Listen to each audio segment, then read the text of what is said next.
Let's welcome to the show from the Texas Department of Public Safety, Lieutenant Christopher Olivarez. Sir, it's great to have you on. We love that cowboy hat you're wearing. It looks like a 10-gallon, but tell me if I'm wrong. It's a great hat. Thanks for having me.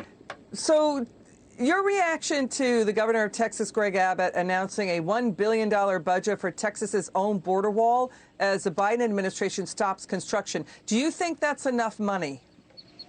Well, I can tell you right now, that's an example of great leadership from Governor Abbott. He recognized the threats on the border when this first took place, and he was in search of solutions to not only ensure the safety of the border communities, but the citizens of Texas. Right now, we have deployed 1,000 Texas Department of Public Safety resources to the border, along with Texas National Guard. But there's just so much area to cover, so much vast land to cover, so many gaps along the border.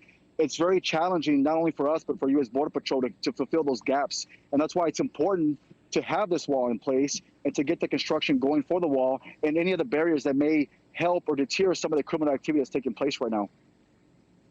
Lieutenant, so what's happening is here, too, is that the governor announced a $250 million down payment on Texas's own border wall. And he's saying it's going to be built on a combination of state land and donations of private land. And he's asking President Biden to give back the land that the federal government took under the last administration. So this sounds like it's going to be quite a fight to get this up and running. What do you say?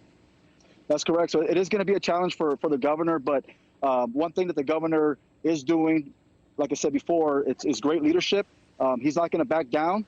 The state of Texas is going to lead the charge, and we're going to step forward to assist our federal partners and to do what we can to ensure the safety along the border. As you can see behind me, I'm in between a gap along the border wall, and that just goes to show you that there are so many gaps along the border right now that it's very, it's needed right now. It's very critical to have those structures in place to help deter and disrupt this criminal activity that's taking place right now. You know, the governor is talking about how crime has been rising in neighborhoods and communities at the border.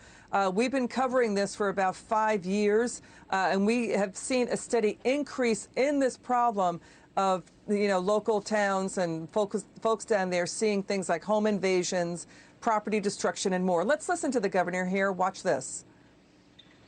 Make no mistake, the border crisis that we're dealing with right now is a direct result of the open border policies that have been put into place by the Biden administration.